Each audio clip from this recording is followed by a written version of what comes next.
Hi, friend. Welcome to Authentic Performance, the podcast. My name is Nat, and I'm your host. At Authentic Performance, our mission is to provide education and advocacy for all athletes, developing awareness surrounding identity, purpose, and health, so athletes can live well beyond their sport.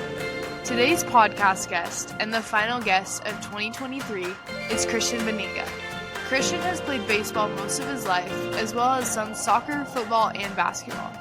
Baseball has taken him to some really cool places, but he has also experienced hardship with injury.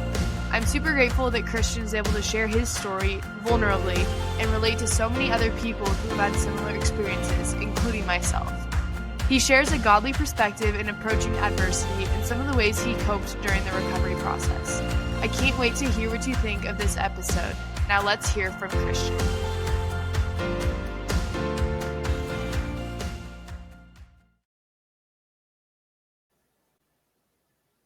All right. Well, Christian, welcome to the podcast. Thanks for being here. To start things off, do you want to just tell everyone a little bit about yourself? Yeah, so thanks for having me, Nat. So my name is Christian Veninga. I grew up in a small rural town outside of Sacramento called Newcastle. I grew up playing baseball, football, basketball, soccer. Um, I went to Del Oro High School, and there I played football and baseball throughout my time there. I grew up in a sports family, athletic background, and so I have a sister as well. She played soccer. She did softball, and then most recently, she's really enjoyed doing dance. Um, my parents are also super into sports as well.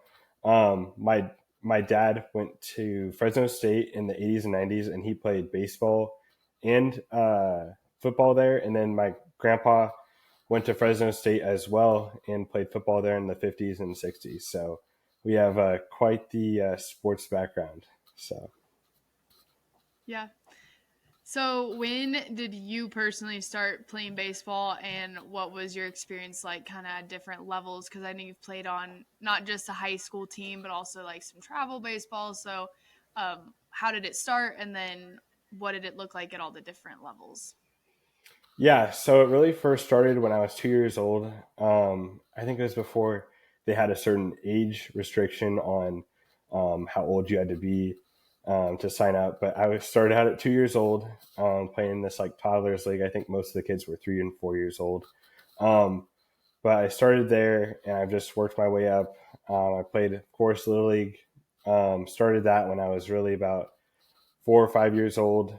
Started playing t-ball, and then moved on to machine pitch, and then kid pitch. And so I moved on past the league. I played travel ball for like the last. I started playing travel ball when I was 7 and a half. So that's taken me a lot of places. Introduced me to a lot of great teammates, great friends. I've made a lot of friends through that. I've had a lot of great coaches. So it's taken me a long ways. I've played travel ball all the way through high school as well. Did some showcases. Um, I had really good high school varsity coach who I still maintain contact with, and he's truly just a great mentor in my life. He's really pushes everybody to not just be a great player, but also be a great human being. Um, really, it what he teaches us really went beyond the field, and it really goes into the community and being a better man. So I owe a lot that I've learned from through him. He's just a great resource. So yeah. Awesome.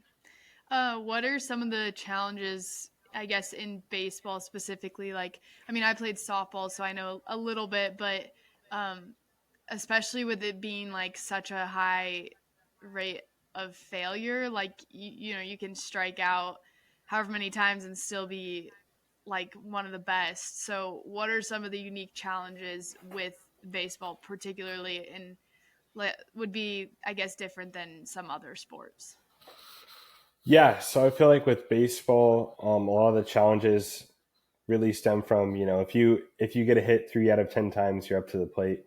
That's really you're seen as one of the best and successful person. So I think just keeping a positive mindset all the time, not getting down. I think it's a lot about not getting frustrated. I think when I was younger, I spent a lot of years being frustrated about the small things. I think you just learn to just not sweat the small stuff. Um, everybody strikes out, everybody, grounds out, flies out. And I feel like, um, you just need to, I feel like you need to go into it with a mentality of you versus you, not you versus someone else. You're just trying to, grind every day, get better, make the small steps to get better every day. And then another thing that I think is an issue with baseball, um, at every level, but mainly at the high school level, is a lot of like politics within coaching. I think that gets a little bit dicey, but politics within coaching, and then just favoritism and stuff like that. So I feel like that's a big issue, but that's at every level pretty much. But you just learn how to, you can only control, what you can do. And I think just going off that and having that mindset of knowing, just go out and do your best. And at the end of the day, that's really all you can do. So with that, like, really high failure rate that is just natural in baseball. Did you ever kind of rely on, I mean, you're talking about like having a positive attitude, but like specifically like while you're playing, that like positive self-talk, how did that ever impact your performance and allow you to focus on, the next play and not worry about maybe what happened, 2 times ago while you were at bat? What did it look like for you during play? Yeah. So I feel like when you're up to bat, you can't step into the box thinking this guy's better than I am, or this guy, throws really hard, or whatever. That stuff you just can't think about, because if you do that, it gets into your mind. You just need to go up with confidence, knowing your ability and what you've proved time after time. And I think you just need to just embrace that, and not not worry about the things that have already passed. You can't change things in your past. You can only change going forward. What's going to happen. You can't worry about what has already happened. So I think a lot of that stems from just not, like I said, not sweating the small stuff that's already happened. You can't worry about previous at bats, previous errors. Everybody makes an error. If you watch a game, you'll see at least, each team makes at least one or two errors. Just don't focus on that stuff. And I think it really helps having a dugout full of guys that believe in you. The most important thing, obviously, is believing in yourself and knowing what you're capable of.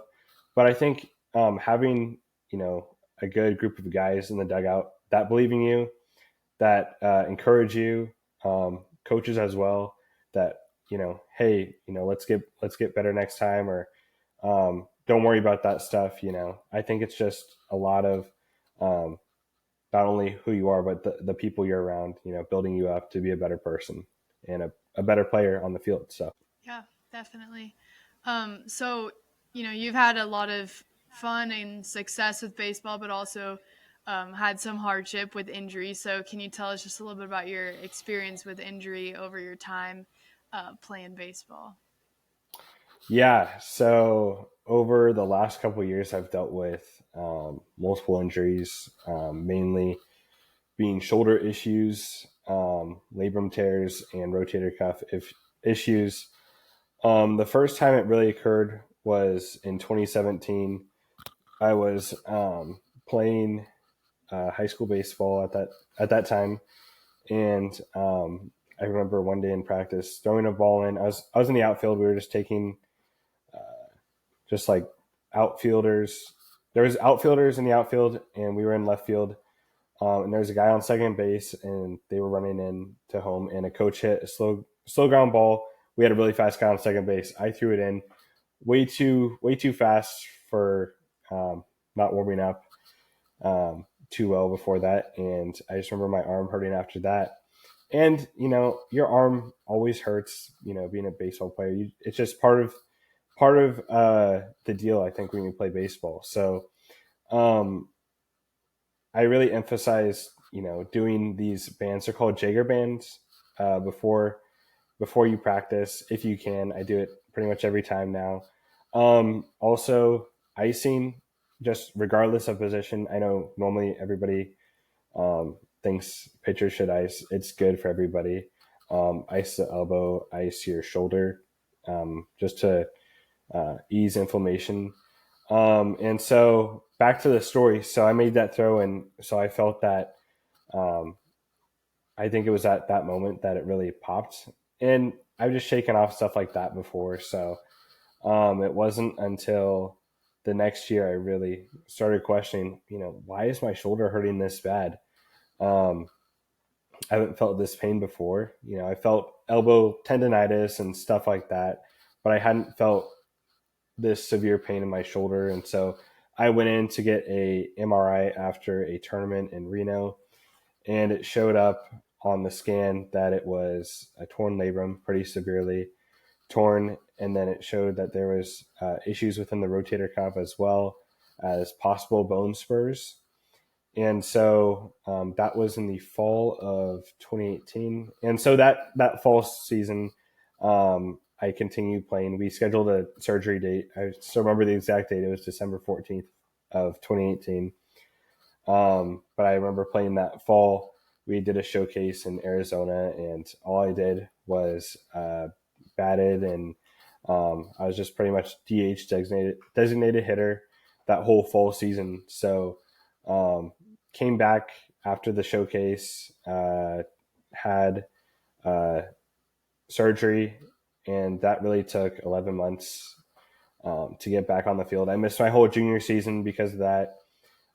Still was on the team, so I still would go around, and I knew I would go to practice and just pick up on everything that coach was talking about, everything that was, you know, everything we had to do as players, as what our role was. We had a really rough year that year. We won four. I believe we were 4-22 at the end of the year, but that was a really difficult time for me.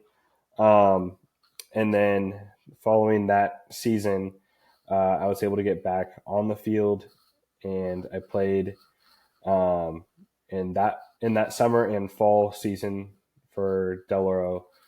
And then unfortunately, it was my senior year that the pandemic started and we had COVID outbreak, and so uh, we really missed. I believe we played four games, so we missed that whole last year of recruitment, last year of really letting colleges see um, what we were capable of on the field, and that was a really rough time for everybody, not just myself, but for everybody that wanted to make that last push to showcase what they can do at the next level.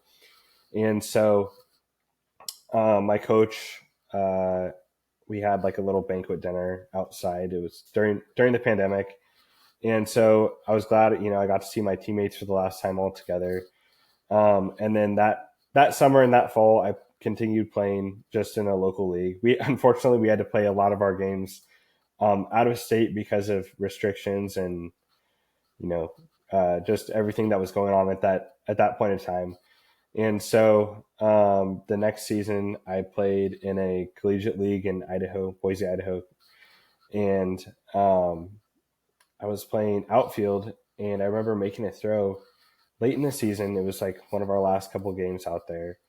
I had a really good season, and I remember having that same pain and thinking, did I just re-tear the same shoulder in the same exact manner that I had previously gone through surgery 2.5 years prior to that? And so I didn't believe so, just because I really believed, and I know that my doctor, he's great. And so I just kind of took it easy for a couple months. I was hitting, I would throw limitedly, just kind of limit the shoulder interactions and stuff. And finally it didn't go away. And I was lifting at that time, and I thought lifting probably aggravated it. And so I went back to my doctor in February of 2022, and I just said, "Hey, look, I'm having the same pain. I don't know if there's a possibility that I could, retorn this. I mean, I know I believe in you, and I know that everything was really well done, and I felt great for the longest time until this past summer, and I kind of doubted the feeling, but I don't know if it'd be helpful if I took an MRI. So I did a couple things leading up to that to prevent that. I did a cortisone injection, and then I also did a PRP injection, which is plasma rich platelets. It's where they take blood draw, they like spin it up around, and then it gets your white blood cells, and they inject it back into the place of the pain, and it can help with regeneration. And it's kind of a new technology. It's only been around for like the past couple years. Some doctors are skeptical of it. Some doctors are firm believers of it. So I thought I'd try it, and it really did help for about a month or two, and I felt fine throwing and going out to practice. And then the pain came back again, and so we decided to book surgery date. That was July 20th of 2022. Got the surgery done, and then another really 12 months of going to physical therapy, and that process really wore me out. And so here I am, just kind of recovering and getting back into the swing of things. And so yeah, I feel like the last couple of years have been really tough. Just being, of course, it was very tough on everybody from COVID perspective, but then I feel like I just caught a couple areas of bad luck, just with the shoulder injury. And then I've had smaller injuries as well with my wrist. I got hit by a pitch in my wrist, and it started like a bone spur in that area too. So I did PRP injections, and that solved the whole wrist issue. But I feel like the last 4 or 5 years now have just been really difficult, just staying healthy on the field. I've just noticed. So yeah. Yeah, and that's one of the hardest things too, when you have no control basically over how those injuries are gonna heal, or you can only do so much. I mean, even for my injury, I had a very similar situation where I didn't even really get to go back. I kind of just it just didn't heal as it was supposed to, and just had to continue and continue. And so unfortunately, that's how it happens a lot of the time. And not that that's like everyone's story with injury either. Like, some go back immediately and have no other problems, but I think even if that's the case, there's definitely still hardship in that recovery process. So I'm curious to know kind of how you coped during the several different recovery processes, and just what some resources were that maybe were helpful, or some of the ways that you wish you had more support. And yeah, just what that whole process looked like at each different time of your injury. Yeah. So both times I went through an extensive amount of physical therapy, just because both of those surgeries were orthoscopic. So very small scars now, but it took a lot of healing, and it was, really, really small area. So each time I dealt with great physical therapists, built super good rapport. Actually, going through the physical therapy stages, I had actually at one point considered going into that field, just because I was really interested in helping people, and I feel like that's always been kind of who I am, is wanting to help people get back to their full potential in life, and motivating people to keep going and not give up. But I also felt like during that time, uh, I learned how to throw again through a pitching coach. He's now a coach at he's a pitching coach at Folsom Lake High School, or at Folsom Lake College. But he taught me kind of how to throw again. I'm not a pitcher by any means, but I did play third base and first base, and then I was playing right and left a little bit. And so I got in some lessons with him, and it was during COVID, so we'd meet up outside at a field, and so he kind of just taught me different throwing forms because he had taken some video of me, and he had noticed an area where he thought I could have really hurt myself prior to the first surgery. And so using him, kind of learning some different ways to throw the ball and just different ways to gain velocity was really helpful, just as far as getting back on track. And then after the second surgery, I had my physical therapist at that point was the head of the company, or he was near the top of the company that the same company that I had done my previous physical therapy with, and we built super good rapport. He actually set me up going to weight training afterwards. It's like a weight training and conditioning session for people that are trying to get back into sports and college athletes in the area. A lot of people would show up that are just from regular local junior colleges, and then there was a lot of kids that would show up during winter breaks and spring breaks for college sports. So there's also a couple professional athletes that would show up as well, members of MLB teams, the Sacramento Kings, stuff like that. So I got to work out the last couple months before I went to college. So those were all really good resources, I'd say.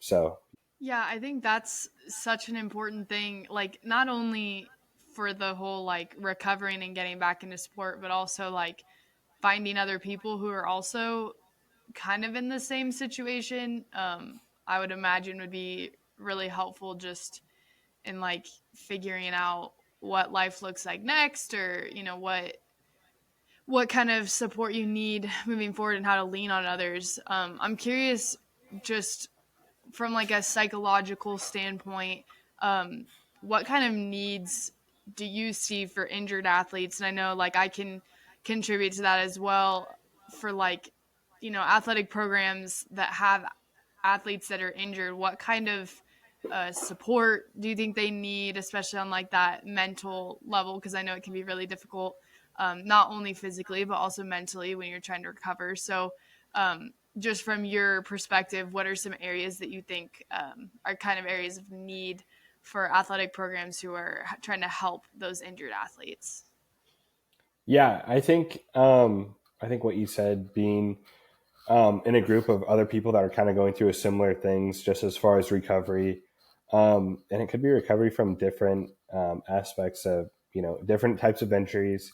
That was really helpful. Kind of meeting other people that were going through the same process, the same grind of trying to get back to their full potential. That was very critical, very awesome that I got to meet some people that were going through similar instances that I was going through.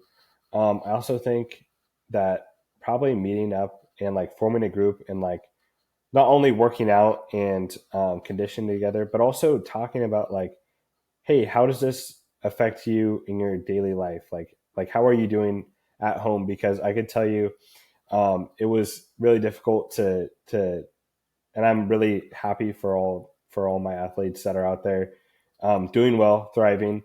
But it's really difficult when that season comes around and you can't play because of an injury or you're being held back by something. So that is really difficult. The first couple seasons of you feel almost out of place, lonely, just because um, you've really made your sport probably your identity. And that's what a lot of people know you by is baseball player, athlete. So I think definitely there, you go through a season when you go through injuries like this, there's a season um, of I don't know if I'd say depression. There can be, but seasons of you feel like you're like an imposter. You feel like you're out of place. I feel like just recognizing that and knowing that it's okay and that you're going to work to get better. And even if you don't, having a backup plan and I think forming just a relationship with other people that are going through your similar things is a really helpful tool as well. So Yeah, I think it's something that a lot of people don't really think about. Like just any athletes in general of like that time when you eventually get to the end of your career. And I know like for me it was an injury that kind of took me out, and I just never really got it back since it was such a long recovery process. But even for other athletes who don't have an injury, everyone's time comes to an end at some point. Like we can't play competitive sports forever. I mean, there's definitely like ways you can stay involved and still be active and fit and that kind of thing. But every sport kind of has a deadline. Like you can't continue forever. That's just something that we have to live with. And I think it's so important to talk about like who you are outside of sports, because when you do hit that time where you kind of have to transition out, like you said, for some people it can be really hard to figure out who you even are outside of sports. So I'm curious, just like from your experience as well, like what are some ways that you've found identity outside of sports, especially as you're continuing like as a student and looking towards a career? What kind of things um, do you see like adding to that identity instead of just being an athlete? yeah, I feel like definitely. I know it can be really tough getting involved with a sport when you're not playing. But I think a lot of people in my position find a way to get back into the sport, just as far as coaching or even helping people with recovery. Like I said, a lot of physical therapists are um, previously athletes, and so they understand your struggle. And actually, a lot of them have gone through similar injuries, and so they want to help you get back to your full potential. I feel like areas where you can get back and involved are coaching. I feel like also, um, maybe running like forming a group with other people that are going through similar things. Even just like playing other sports. Like I got really into playing, just like kicking a soccer ball around, and um, I still like to punt a football around or um, throw with what I can. I don't want to have the same injury again, but just like throwing a baseball around when I can, not super far distance, or doing the same thing with football, but getting involved with other areas, embracing other sports, getting involved with community such as like church or um, club. If you're in college, I'm in college right now, so getting involved with maybe like a church group or a club that you can feel like you're still a valued member of that, because I feel like in sports um, we we feel like our only value is the sport that we play, and I felt like for the longest point, like I mentioned earlier, I feel like I was really baseball player. That's all I was, and I didn't really have a backup plan. When I was 12 years old, I was like, oh, I'm for sure going pro. But there comes to a reality where you realize that's not. I mean, it's very cool to believe in yourself like that, but that's not always realistic. And so it's cool to form groups and still be involved with things. So um, I just encourage other people that are going through the same thing. Don't let this hold you back. Like keep on living, keep on finding other things that you really enjoy. One thing I've also really enjoyed since I go to Westmont College in Santa Barbara is just enjoy the scenery around you. Like um, go on hikes. I've been going on a lot of hikes, going to trails, going to the beach. just enjoy what's around you. And there's so much to be grateful for, and be grateful for the opportunity that you had to play the sport for however long it was, because a lot of people um, will, you can compare, there's a lot of people that have been less fortunate, or um, just haven't ever had the opportunity. And I think just being grateful for the time that it was, and um, knowing that you can have an impact on other people as well. So, yeah. Yeah, definitely. And even just finding ways that you can like be active but not, with your sport. Like I right after, well, a little while after I got hurt, like and I was kind of recovering, I decided I wanted to run with my mom. We like went and did a 10K together, and like those kind of things like depend, obviously depending on your injury and where you're at in your recovery, like sometimes you have to limit yourself, as I, learned at that time too. But figuring out how you can find other ways to be competitive too. Like if you, because I think that's one of the biggest Definitely. things that like athletes really struggle with is figuring out how, you can get rid of that competitive energy. Like go do like, I don't know, a half marathon, like train for something, like do something that there's kind of an end goal. Like I know there's all kinds of like CrossFit competitions or like different, areas of fitness where you can still be competitive, but it's not like, a full-time sport. Because I mean, especially for like me, I couldn't commit to playing basketball and like practicing twice a day every day. Like my body just couldn't handle that. That doesn't mean that I can't go, playing a little bit of like 3-on-3 every once in a while or something like that. But you just have to know your limits and try to find ways that you can still be active and involved. And like you said, like it's the groups that we're in, like the social identity theory. Like we take so much of our identity from the groups that we belong to, and so when you don't have that sport and you're no longer, part of that group, sometimes it's hard to figure out where you belong. But there's so many other ways that you can get involved, and like you said, with church or clubs, or even if you're like a young adult, there's tons of different places where you can find people that are in a similar stage of life, or looking for that same community. So I think that's really really valuable. Yeah, certainly. Yeah. So now I'm curious to know just a little bit of how like your routine has changed since being super involved with baseball, and then now like doing more school stuff, and just obviously still participating in different realms. But how has your routine changed, like in exercise and nutrition? Has it changed at all?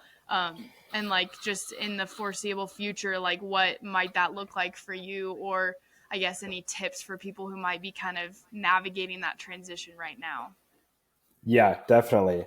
So I think especially when I stopped playing football just due to injury, you would eat like 3,000 plus calories a day, just because you're using so much energy on the field, conditioning, and um, baseball too. We do some really kick butt conditions. So I think you get used to just like eating whatever you want, because you're always going to be at practice. You can just rely on, there's always physical exercise. Of course you do stuff in your own time, but a lot of the time it would be at school, before or after school, working out with the team. I think afterwards you really have to, just depending on kind of your lifestyle and what area you want to go, kind of maintaining like a nutritional diet, um, and then also making sure you go to the gym at certain times, making that a priority and not forgetting that, because um, I've definitely gone through stages. I went through a stage right after both surgeries where I forgot, oh, I'm not really being active because I can't do much. All I could do was walk. So um, after my first surgery, I really had a tough time with weight gain, just because it was like really bad weather time of the year, um, and I couldn't drive a car. I couldn't do much. I could just like barely go to school, and I just finished out the year because it was a really rough time of the year to have that surgery. But I wanted to do it as soon as possible so I could get back on the field. And so um, I really had a tough time with weight gain that time. And then this most recent time, I remembered, and I kind of rehashed like everything that I'd gone through the previous time and realized like, hey, there's areas where I know I can really improve. And so uh, around my second time around, um, every day after the surgery, or I think I had one rest day, and then after the surgery, I went straight into walking. I would walk like 5 to 10 miles a day. I bought an Apple Watch, and so I started to really track like my steps and stuff. And I would like walk around like our like country roads out here, and it would be like blazing heat. But I was just like, you know what, I'm not letting this happen again. And then I also was on a diet at that point in time because I talked to my physical therapist and I explained, hey, you know, I gained a lot of weight um, my first time around, and I don't want this to happen again. And so he kind of gave me some tips on like nutrition. Um, and then the more I got, basically, the more progress I made within physical therapy, the better I became, the more active I could be. So I could start to incorporate, you know, certain upper body workouts. At first, it was strictly lower body, so I would just try to just get movement in. And the second time around, I really engaged in upper body workouts. I'd say roughly like 4 or 5 months after, because the first 3 months are really rough. You're pretty much in a sling the first 40 to 60 days, they expect. And so, really, the only thing you can do is maintain a good nutritional diet and then just get out and move. And so, that's what I would do. I also remember not being able to drive, so I'd have um, a friend or my parents or my sister drop me off at the gym in the mornings, and I would just hop on the treadmill at like a pretty good pace and just go for a couple hours, and then I get picked up. But I think just just recognizing that you're not working out, or that you are working out, but that you're not with a team, you're not conditioning, and knowing the impact that that'll take on your body. Because I can tell you, the first time the first time around with the surgery, it really kicked my butt. So I think just um, knowing kind of what all that entails. So yeah, Yeah, no, it's so true though, especially I know like any kind of athletes that have been at an elite level where you're practicing multiple times a day, or I mean even just like once a day for hours and then like adding on conditioning, weights, whatever. You can literally eat almost anything you want and have no exactly. problem because you're burning so many calories that like I remember when I was playing college basketball, I was like I would go to the cafeteria and I would eat whatever they were serving, and I would probably have another like basically a second meal like later in the evening because I had Yeah, 2 practices a day plus weights, like that kind of thing. Like with especially with athletes, like the nutrition side, and I'm learning more every day. But like you almost can't eat enough to maintain what you're putting yourself through, and then when that activity is cut so significantly, it's like, oh shoot, I don't even realize that I can't just eat anything and everything like I used to because now, my body has changed, and that was one of the hardest things for me too, is just figuring out like how to make that movement happen. Like you're saying, like I think it's super easy for people who are hurt to be like, well, I can't do my sport or I can't lift this, so I'm just not going to do anything. And that it can just easily be like a downward spiral. And I know for me, it was for a little bit because I was like, well, I can't do the exercise I want to do. So why would I want to go? I hated walking because I was like, this yep, isn't basketball. same. I don't want to do that, or even like Yeah, swimming. My physical therapist would tell me to go get in the pool, and I'm like, I don't want to do that. It's not my sport. It's not my thing. I'd rather be lifting weights, as much as I want and like playing basketball. But I think just like you talked about earlier, like being grateful for what you have and really focusing on the things that you can do is so important when you're trying to rebuild, and just especially for like your mental health during that time. Like you can't just completely give it up, because you, especially if you've been involved in that kind of stuff your whole life, like you need something to stay involved in. And even if that's just walking on a treadmill, like that's what you've got to do to stay active and just stay involved, because ultimately there are things that are going to be out of your control that you can't do anything about, but it's how you get back up after that really matters. Definitely. Yeah. Yeah.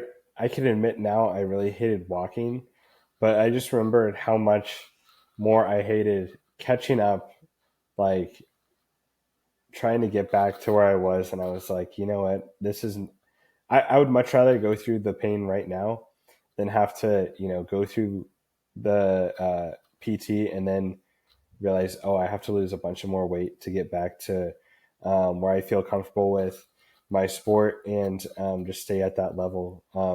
So yeah, this time around it went a lot more smoother, but definitely uh, I didn't want to go through it again, but I knew what to expect for my next round of surgery. So yeah.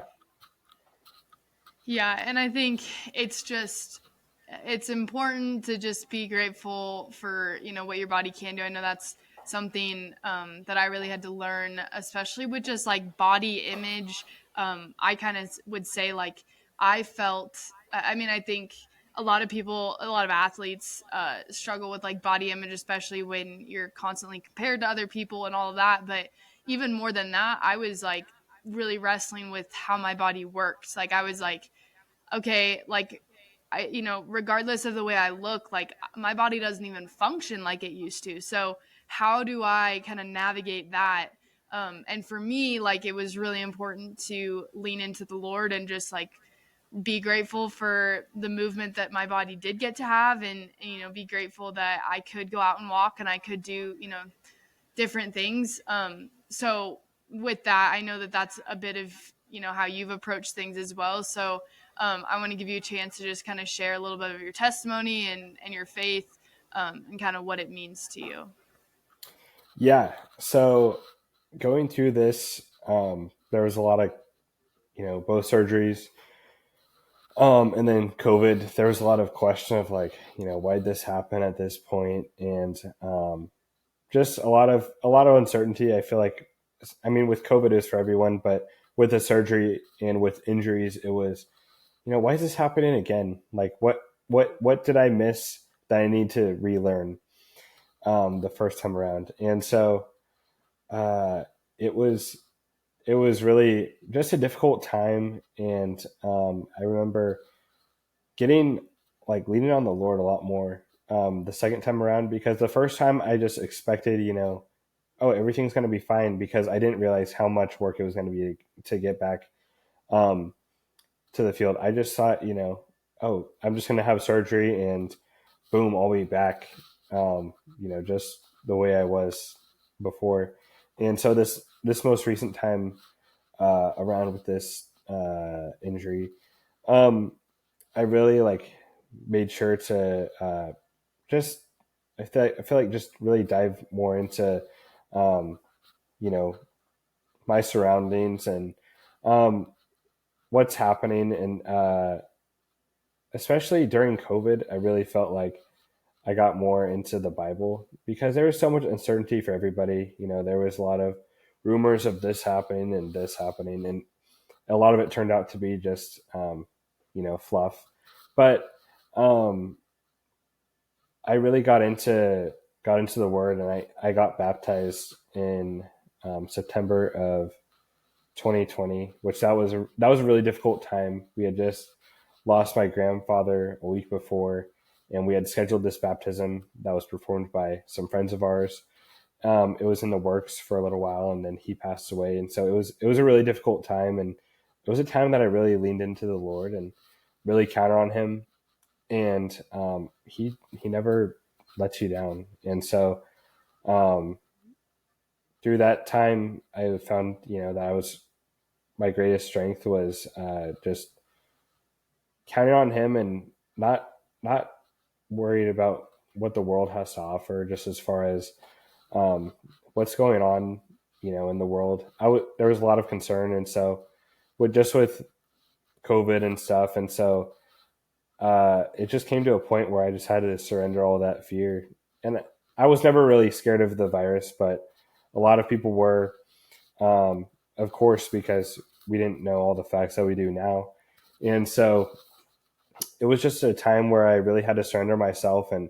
Um, and so I remember being baptized, and I really felt a lot stronger after that. And after that, I've just really trusted in him more than I ever did. I mean, I was raised in a Christian home, and I've always been a Christian. I've always believed, but it wasn't really until COVID that I really found like a wake up call to like, hey, let's get more involved in church. Let's really take your walk with the Lord as your own, and not just, oh, my parents have always gone to church, and I go with them and I hear the message. It was, what does this mean to you, and how does this affect your life, and realizing the importance of what it's like to be involved in a Christian community. So I remember setting up um, a Bible study with some of my friends during that time, and we'd watch um, certain videos of pastors that we enjoyed, and we'd reflect on that and talk to each other about it, and we'd listen to worship music together, and we would have like a fire at one of my friends' houses, and he would do a bonfire, and we'd play like worship music, and we'd just talk about like our personal life and maybe some issues that we were going through. um, a lot of people had just issues with isolation and stuff like that, and we all lived so close to each other at that time that we were able to just hang out all the time, really that summer and that fall of 2020. And so I have a lot of really good friends here at home, and I'm making a lot of friends now that I finally went off to college. So I feel like just building a community of Christian people and good people that are going to affect your life in a positive way is so important. Um, I just I can't thank all these people enough, and in my family, my sister, my mom, my dad, they're all really Bible based people, and I really appreciate that from their standpoint. Just growing up, I always was a Christian. I really feel more of a um, need and a want and a hunger to get in the Lord, in the Bible, than I ever had growing up. So we all have that in common. And now that I go to a small private Christian college, um, there's a lot of believers on campus, and so even though I don't hang out with my friends, or I still hang out with them whenever I'm home, but my friends that I used to do Bible study with, I always know that there's a group of Christian people where I'm at, and I feel like it's real, and I feel like it's really authentic. Um, Going to college there, and other people's walk, and there's chapels and worship, and they do like a worship night thing, and so I've been to that a couple times, and it's just a lot of pure emotion, and I really like when people are authentic about it, and people aren't just, oh, I'm a Christian today and I'm a partier tomorrow. It's really just they live how their emotions are. They live out the walk, and you can see it through them. So I feel like through these last couple of years, I've been able to just set myself up with some good friends. I know I have good family. Each side of my family is really loving. I love all of them, love all my friends, and I've loved getting to know new people through some of these experiences. So, yeah. Yeah, that's awesome. I'm curious to know, like, obviously your faith impacts your entire life. So what are some ways that kind of your faith has impacted your approach to sports? I know that we've talked a little bit about Jalen Hurts and how like his example has kind of influenced you. So if you want to just kind of talk a little bit about that, I can link the video that you showed so that people can go watch. But yeah, just how your faith kind of is impacted your how you play baseball or any other sports, and just how other examples out there really make a difference. Yeah. Um, so I first really, I'm a huge college football fan. Just growing up, um, I love sports. I love playing, like I've talked about, but I love watching.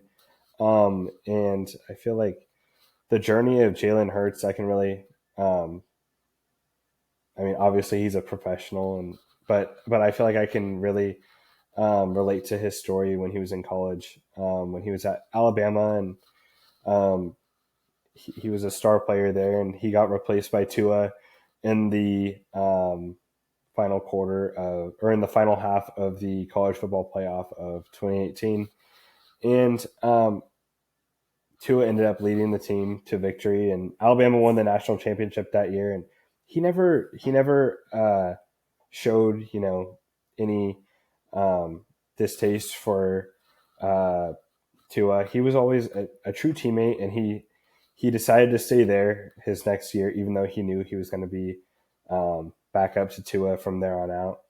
And he just trusted the process and trusted the grind.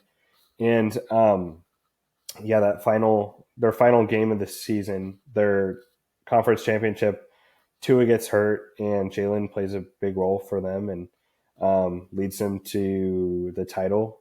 He scores 2 touchdowns for them, and he's just a true professional of what it means to um, be someone that follows Christ and just follows through with his actions, and he really shows it through his play, but also through like interviews and who he is as a person, as he is with his fans and stuff like that. And his final year, he ends up transferring to Oklahoma, as we know, and he's now the Philadelphia Eagles starting quarterback, star player. Um, but he shared a verse I I've heard the verse growing up, but it really was applicable to my life, uh, especially after these tough times that he went through, these trials of, I got beat out by my backup guy, and then I decided to stick around and wait for God's timing, and it finally made sense. So, a verse I want to share is John 13:7. Um, it's when Jesus replied, "You do not realize now what I am doing, but later you will understand." Um, I feel like just trusting the moment and knowing that everything happens for a reason, everything happens for a purpose, and not getting too caught up in thinking that things are going to turn out bad, because everything happens for a purpose.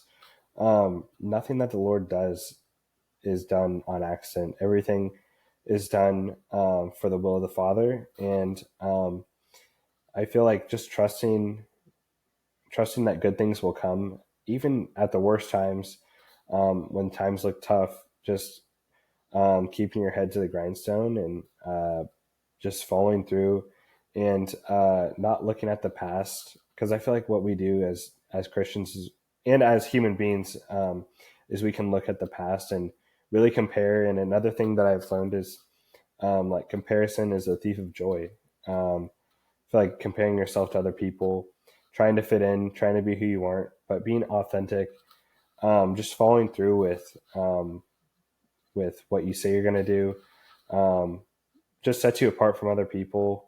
Like I said, as a Christian, but as an athlete and as a human being, that was sent here. So I can just really relate to his story when he mentions that, and he did see the process through, and we can see that he's super successful, superstar athlete now, and same as Tua, but they both get along great, and they both super professional athletes about everything that happened with that thing, and he just trusted it through, and he knew the Lord was working. He didn't waver. He trusted the process. So yeah. Yeah, I think it's also really cool to see from like such a high level athlete, and like being so open about his faith, and really realizing how much of an impact you have, and that's not even just professional athletes, but especially as Christians, like we're called to act differently, and follow what the word says, and that's not always the popular thing, but I think honestly, being an athlete gives you a really good platform, really good space to kind of lean into who we're called to be, more like Christ. And whether you have a huge platform or you're just leading a team or, whatever it is, being an athlete gives you that platform, and being a Christian allows you to be, set apart. And those two are a really good combo when you use it in the right way. And I think that message is a really important one. And that's, again, one of the reasons why this podcast is even in existence, and why you're here. Like, I think it's so important to highlight those stories. And especially coming from a Christian perspective, I mean, that's a huge part of my life as well. And so, yeah, it's just super, super important. You've mentioned a little bit about authenticity, but just as we wrap up, the last question, the one that everyone gets to answer, what does it look like for you to live authentically? Yeah, so I feel like that's really about um, just seeing things through. Just as I kind of mentioned, just saying you're going to do something and following through with that. And I think like there's authenticity as far as being authentic to other people, but then being the same way to yourself, respecting yourself, setting boundaries for yourself, and following through with that, and then also, in my own opinion, making time for the Lord, because He should be number one, and that should be above all else. Like a lot of people I know for a long time, I included. I was really worried about sports, and I was got super into that, and I feel like I mentioned earlier, COVID really made you think, and realize like there's so much more than just sports. Like sports were on, but the world was stopped, and it really was a moment where it was like, what matters the most here? Like the our future is uncertain, and it really is because if everything else crumbles, like we have the Lord, and that's what we need to be most grateful for. And I feel like, unfortunately, a lot of people only see the Lord when the times are bad, because like the Lord will break them down to where they only see Him. I feel like seeing Him in every season, um, is really part of being authentic to yourself, seeing the Lord in everything, and knowing that He's there and knowing that He's working for the good of you. I feel like that's part of being authentic, and authentic person, authentic Christian, and authentic athlete. So that's my own personal take on that. But then also, like I mentioned, just setting boundaries for yourself, and setting goals and being attainable, and following through with what you say you're going to do. So I feel like those all really contribute to that question. So Yeah, awesome. Thank you so much for that question specifically. That's always a fun one. But also just thank you for being here. This has been super awesome. And I know that a lot of people are going to be really positively impacted by hearing your story. And I just appreciate your vulnerability and willingness to share. for sure. Well, thank you for giving me a platform to share this story. I'm super honored to be on here, and I'm super excited to see everything that this podcast and authentic performance has created for the athletic community and the Christian community. And I'm super excited to see all the projects moving forward. And thank you once again for having me. Thank you. I appreciate it.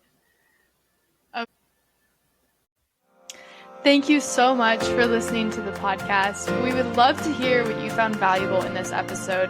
So please DM us on Instagram at Authentic Performance or leave a review. They're super, super helpful for us.